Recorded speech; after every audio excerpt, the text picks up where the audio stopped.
Entonces continuamos con la exposición del doctor Fabrizio Gio de, de Italia. La ponencia es las,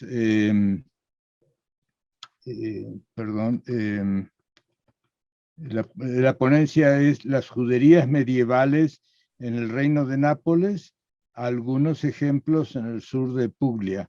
Le pedimos, por favor, al doctor Gio que el doctor Gio es arquitecto, arqueólogo, colabora con el Departamento de Patrimonio Cultural de la Universidad de Salento, donde trabaja dando clases, etcétera. Desde el 2000 ha colaborado con administraciones públicas, escuelas, institutos de investigación, en docencia, investigación, conocimiento, planificación, documentación y puesta en valor del patrimonio cultural y paisajístico. Y tiene numerosas publicaciones en el tema. Muchísimas gracias, doctor Gio, y le pedimos, por favor, que haga su exposición.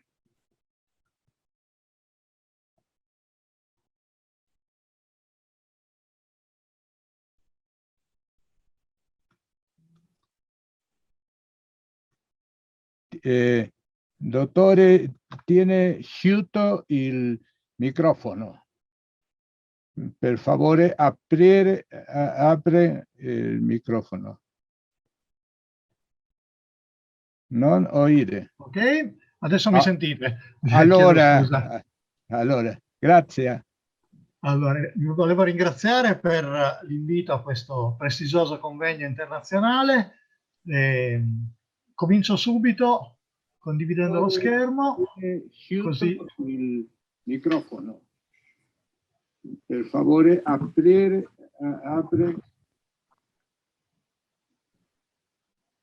Mi sentite? Sì. Ok, perfetto. Allora possiamo cominciare. Vedete anche lo schermo? No, non tuttavia, non si vede niente. Allora. Adesso funziona? Ecco. Ok. Perfetto, allora intanto volevo ringraziarvi per avermi invitato a questo convegno prestigioso. Ovviamente ringrazio anche Ana Maria Rojas che farà la traduzione per me. El doctor Fabrizio comienza agradeciendo la invitación a este prestigioso evento. Allora, io sono membro del comitato scientifico del Museo Ebraico di Lecce e proprio da questa situazione volevo cominciare. Il museo nasce nel 2016 su iniziativa privata ed è diretto dal professor Fabrizio Lelli dell'Università del Salento. È situato siamo nel pieno centro storico barocco di Lecce e all'interno di un palazzo il cui aspetto attuale è del 1700. Della fine del 600 e del 1700. Il museo vuole essere contenitore di tutti quegli aspetti della città obliterati all'epoca nel pesante rinnovamento urbanistico che ha avuto inizio a Lecce nel Salento contemporaneamente all'espulsione definitiva degli ebrei dal Regno di Napoli, 1541. È interessante come appunto quando finisce una storia qui nel Regno di Napoli praticamente comincia da altre parti, un po' le date coincidono, è un po' quello che è successo con la presentazione della collega che ha parlato prima di me. La localizzazione del palazzo nell'antico quartiere della Giudecca e la tradizione che voleva l'edificio sorto sui resti di un'antica sinagoga hanno indotto gli organizzatori a concentrarsi proprio in particolare sulla storia della Lecce ebraica. Como parte del comité científico del Museo Hebraico de Lecce, comenzamos hablando de este museo, que fue un espacio abierto en mayo del 2016 bajo la dirección del profesor Fabrizio Lelli de la Universidad de Salento. Este es un edificio que está situado en el centro histórico. Es un edificio barroco de 1300 y pues da cuenta de la expulsión de los judíos del Reino de Nápoles en 1541. La localización de este palacio en el antiguo barrio de la judería da cuenta de la tradición del edificio que se encuentra debajo de una antigua sinagoga y bueno, de ahí que los organizadores del museo se hayan concentrado en particular de manera particular en destacar la historia de la ciudad de Lecce a partir pues de este pasado judío. E infatti proprio il palazzo conserva traccia del luogo dove sorgeva l'edificio di culto della comunità ebraica, sinagoga che venne trasformata in chiesa e dedicata all'Annunziata nel 1495, quando la popolazione di Lecce prese assalto la Giudecca, sobillata da autorità ecclesiastiche che accoglievano le istanze antigiudaiche introdotte dai francesi che avevano appena conquistato il Regno di Napoli. Dell'edificio di culto rimane ovviamente della chiesa, rimane qualche traccia, quindi ancora il portale d'ingresso e un capitello all'interno del cortile del palazzo. Bien, este edificio fue transformado en una iglesia dedicada a Santa María de la Anunciación en 1495, cuando la población de Lecce fue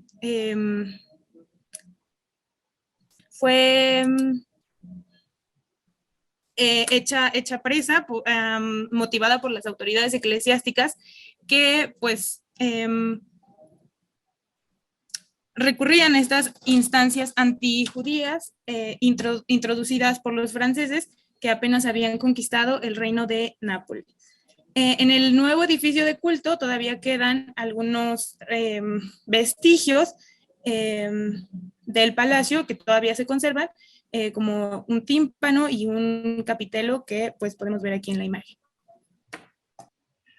Il percorso espositivo si articola all'interno degli ambienti sotterranei del palazzo.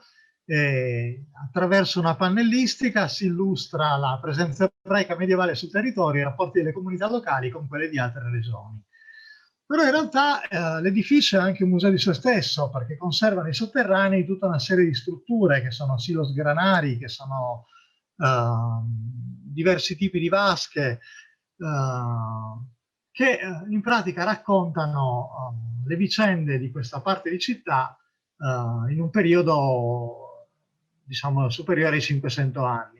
Alcuni dei materiali sono proprio esposti all'interno del palazzo e vedete come il museo si sviluppa proprio molto praticamente adiacente all'area che ospitava la sinagoga trasformata in chiesa cristiana.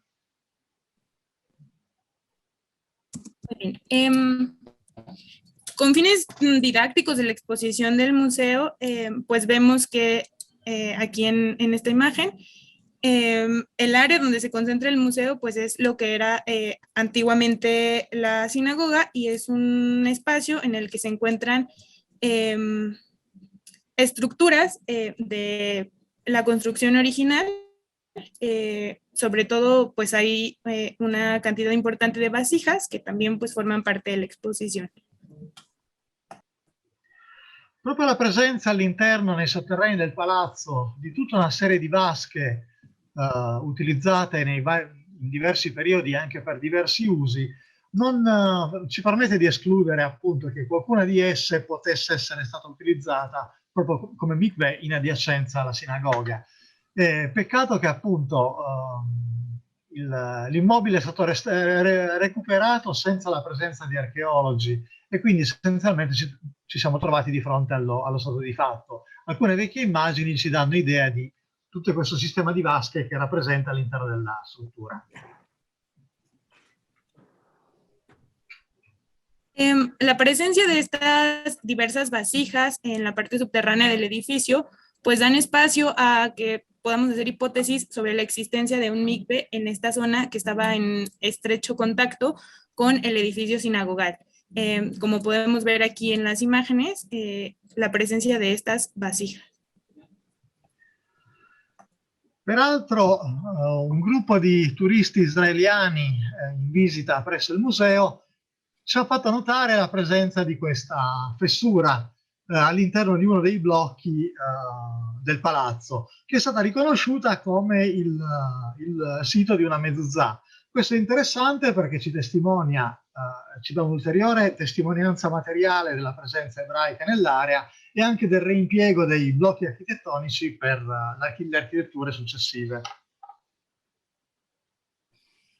Unos turistas que visitaron el recinto hicieron notar que en una de las jambas de las paredes había este espacio, pues donde se coloca una mezuzá, lo que da cuenta pues de esta presencia hebraica en la zona.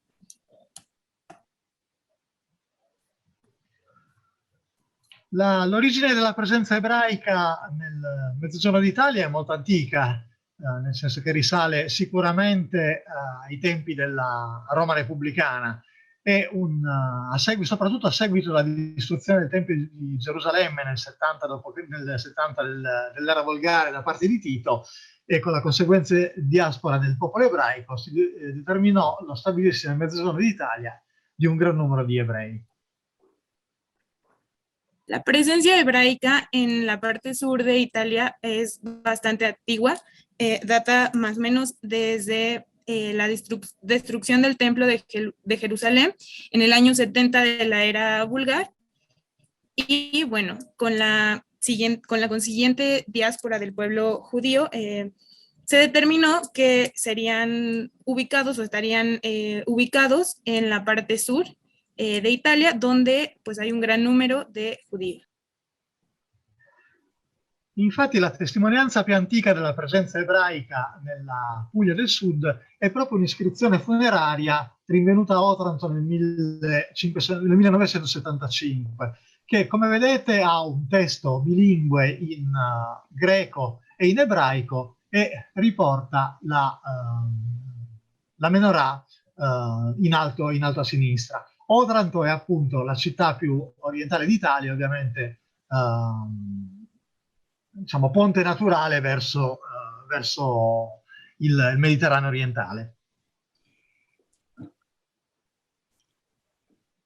El testimonio material más antiguo de la presencia judía en el sur de Puglia está dada a partir de una inscripción funeraria que está datada más o menos en el siglo III o siglo IV de la era vulgar, que se encontró en la ciudad de Oranto, que vemos aquí señalada en el mapa.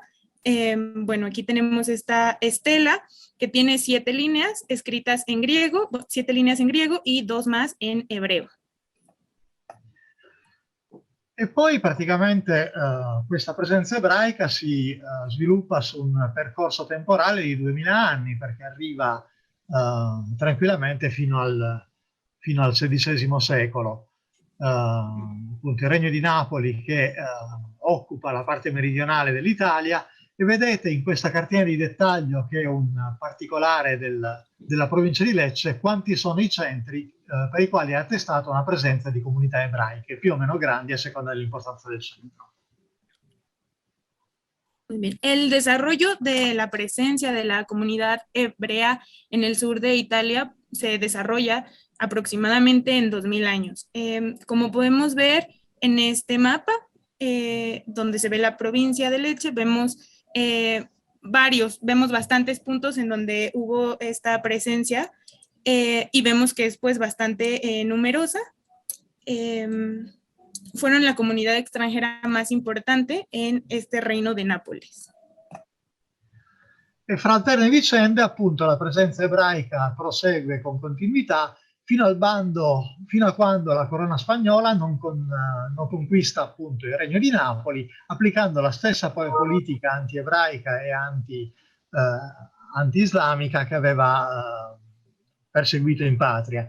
E quindi il 1541 segna la data definitiva, la data dell'applicazione definitiva del bando di espulsione dei giudei dal Regno di Napoli. La presencia judía en el reino de Nápoles va a continuar siendo constante hasta pues, la llegada de la corona española con su política antisemitista y también antiislámica, y pues va a ser decisiva como este cese de la comunidad en 1541, cuando se ponga en marcha el bando que pues proibía a estas poblaciones. Ovviamente la concentrazione di comunità ebraiche dà origine a dei quartieri specifici che dalle parti nostre vengono chiamati giudecche, iudeiche o iudaiche. Ovviamente sono quartieri aperti, sono una situazione di opportunità che fa unire persone che hanno in comune lingua, religione, abitudini sulla vita quotidiana e quant'altro. Ovviamente appunto gli ebrei non erano costretti ad abitare in questi quartieri, ma ci abitavano per scelta, anche perché l'istituzione di un ghetto, cioè di un luogo dove appunto la popolazione ebraica era obbligata a risiedere in maniera coatta, è successiva all'espulsione degli ebrei dal Regno di Napoli, perché in realtà risale al 1555 con bolla papale di Paolo IV Carafa. Interessante come il termine ghetto, applicato per i quartieri ebraici di tutta Europa a seguito dell'istituzione con la bolla papale, è un termine veneziano che ricorda appunto il ghetto di Venezia, che è forse uno dei più antichi con continuità di vita in Italia. Muy bien. La presencia de esta comunidad judía pues dio lugar a áreas urbanas específicas donde habitaban barrios específicos que conocemos como Judeca o Judaica, juderías, que eran barrios abiertos que permitían la unión de estas comunidades. Es importante decir esto, que no estaban restringidos, y que también es importante distinguirlos de lo que conocemos como gueto. Es importante cómo esta palabra de gueto se ha difundido por toda Europa y se trata de una palabra veneciana que surge a partir de 1555, a partir de la bula papal, que pues sí prohíbe como la expulsión de los judíos, pero es importante esto, ¿no? Destacar que las juderías no eran estos espacios cerrados, ¿no? No estaban restringidos. Ovviamente all'interno del quartiere c'erano gli edifici e le attività tipiche, quindi dalla sinagoga, ma anche gli enti amministrativi e anche le botteghe per diciamo, tutto ciò che riguardava la vita quotidiana, quindi macellerie, palmenti e quant'altro. Bien. Dentro de los barrios, pues es importante señalar los espacios, los edificios como la sinagoga, los espacios administrativos, las bodegas para la producción, las carnicerías, etc. Invece fuori dalla città erano ubicati i cimiteri e proprio le stele funerarie che si diffondono appunto fra gli ebrei pugliesi medievali, appunto le stele funerarie sono uno degli elementi della cultura materiale che con più ricorrenza ci danno testimonianza di queste comunità ebraiche.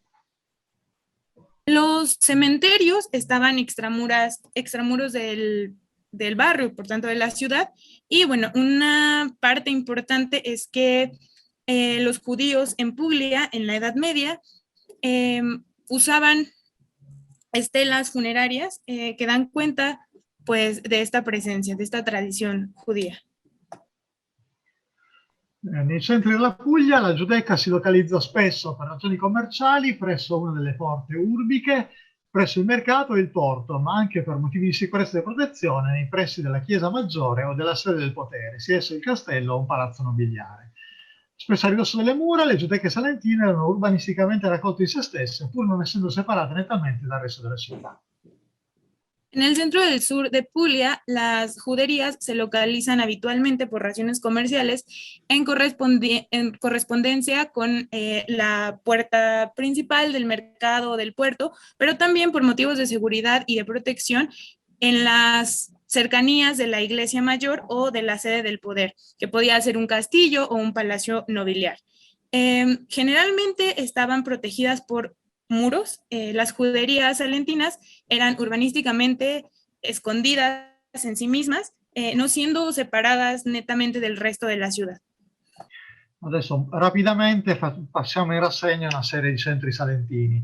Per quello che riguarda per esempio Lecce, la testimonianza più antica si ritrova all'interno di una delle più antiche iscrizioni funerarie datate, che risale al VI secolo d.C.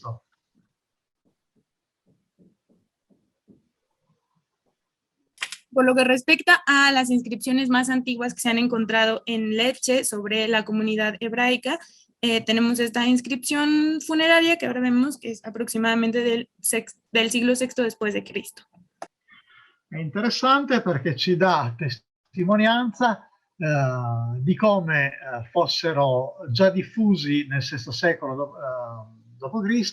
appunto i rapporti transadriatici, perché si parla di questa defunta che aveva un nonno che era una persona ebrea importante di Lecce, che poi sposa un personaggio di Saranda, quindi albanese, e poi vanno a vivere a Venosa. Quindi in realtà è interessante già questi rapporti transadriatici nel VI secolo d.C. Es interesante esta inscripción funeraria porque da cuenta de la relación de estas comunidades en la zona en el siglo VI después de Cristo. Esta inscripción habla de una mujer, una difunta, que era nieta de un personaje importante de la ciudad de Lecce, pero que también era esposa de un personaje también de importancia en Saranda. Quindi a Lecce la Giudecca si trovava in corrispondenza di una delle porte e a stretto contatto con la piazza commerciale e a poca distanza dal castello. En este caso podemos ver que la judería estaba cerca de la plaza. In giallo è sempre riportata l'area dei centri storici delle città. En amarillo vemos el área del centro histórico de la ciudad. È interessante come un'altra testimonianza materiale della presenza ebraica a Lecce viene proprio da uno dei palazzi che verranno costruiti dopo la cacciata degli ebrei sul luogo della Giudecca medievale. È una lastra cinquecentesca con un'iscrizione molto elegante, verosimilmente appartenente alla sinagoga, che è stata reimpiegata nei sotterranei di questo palazzo. Sotterranei di questo palazzo che ospitano anche questo ambiente, quindi con questa scala che conduce in un ambiente con presenza di acqua, che potrebbe far pensare anche in questo caso alla presenza di un mikveh. Otra de los restos materiales de esta cultura hebraica se encuentra en esta losa que tiene una inscripción de 1400 en caracteres hebreos, que se encuentra sobre, bueno, en este edificio que está sobre la avenida Hebreica, y bueno, fue utilizada en la construcción de este pozo subterráneo que vemos en la imagen, ¿no? Y es interesante, pues porque en este pozo había presencia de agua, lo que puede dar idea de que también se trataba de un mikveh. Peraltro siamo proprio di fronte al Museo Ebraico. Okay, muy bien. Esto se encuentra enfrente del Museo Ebraico. Quindi altri centri, anche in questo caso Nardò è il secondo centro per importanza del Salento, anche in questo caso la Giudecca sta in corrispondenza di una delle porte a poca distanza della piazza, e abbiamo notizia della presenza del cimitero ebraico che stava proprio in corrispondenza dell'unico corso d'acqua in provincia di Lecce. Ahora vemos el caso de Nardò, que es la segunda ciudad donde se ubica una judería de importancia en Salento, y bueno, podemos ver que también la judería, que está en rojo, se ubica cercano a la plaza, y bueno, en la imagen de aquí abajo podemos ver dónde se ubica el cementerio, que también está cerca del agua, ¿no? Que es importante.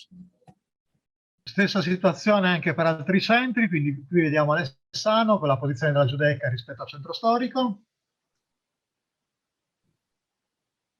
Ahora tenemos el caso de Alessano, que también la judería está pues en el corazón del centro histórico. In questo caso copertino, non è comparsa la pianta, però la situazione è molto simile, eccola. Quindi anche in questo caso in posizione centrale, proprio vicino alla chiesa matrice.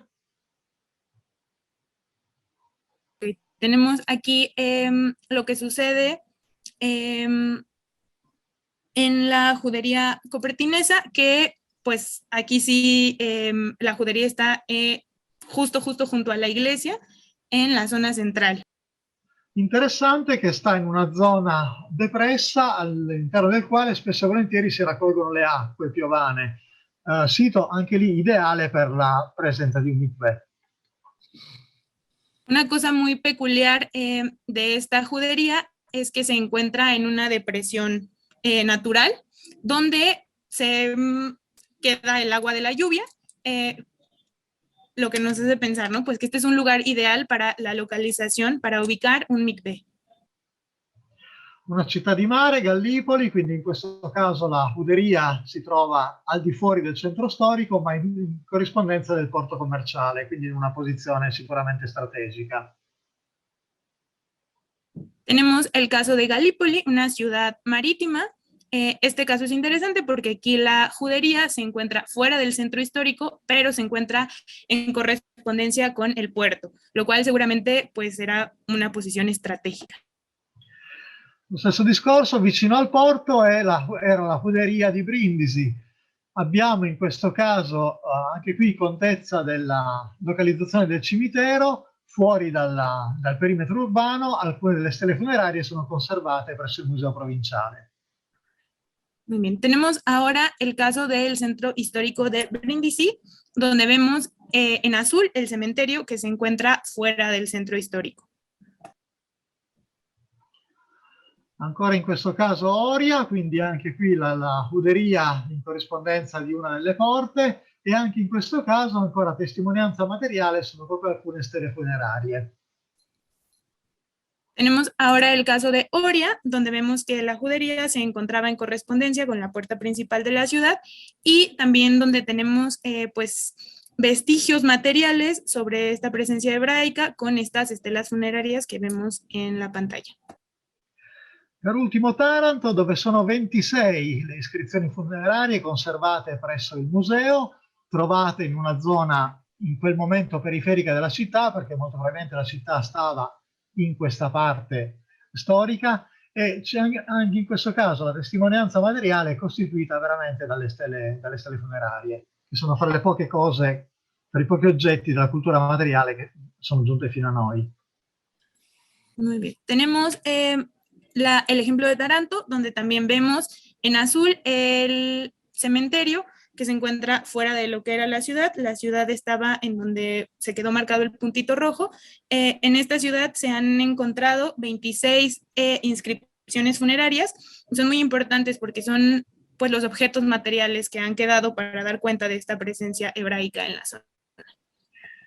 E appunto le stele funerarie rappresentano uno dei pochi resti materiali di questa presenza. È interessante invece come tutta una serie di documenti di archivio ci testimoniano della presenza ebraica. Ancora nel 1700 i catastri onciari, che sono delle specie di censimenti della popolazione, riportano le indicazioni di giudecche che praticamente non esistevano più da quasi 200 anni. Las estelas funerarias son muy importantes porque son uno de los pocos vestigios materiales para dar cuenta de esta presencia. Sin embargo, también es posible encontrar algunos de estos indicios en las fuentes archivísticas.